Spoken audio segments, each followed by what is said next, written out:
Hey, this is Darm with 24 Hours. I'm here with Colin Jack, beer expert, and we're going to sit down and talk about the 2009 Wine and Beer Festival. So Colin, what's Saturday night all about? Saturday night is all about a beer garden for adults. What we basically do is it's a wine and beer festival. This is the 5th annual event, and it's a great opportunity for people to come out and try new products. When you're pouring beer, I always like to serve somebody else first.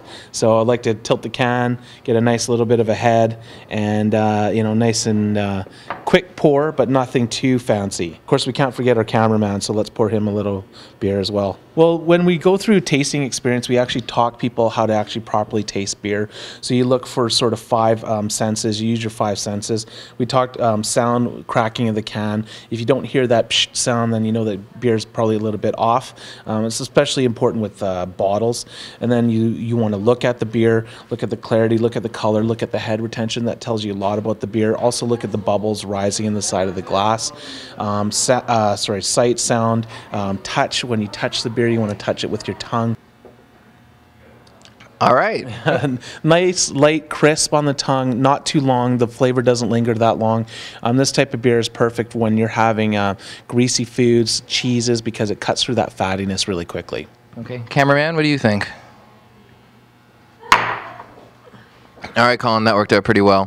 What's next? What we're going to try next is we're actually going to have the Granville Island Hefeweizen.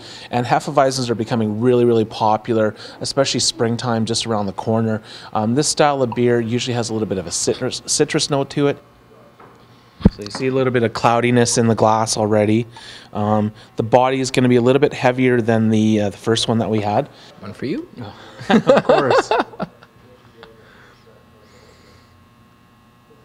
Myself, I prefer darker beers and especially amber ales because they give so much more opportunity for flavors and pairings.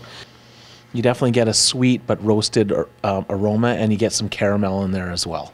It smells a bit like coffee. Cheers, gentlemen.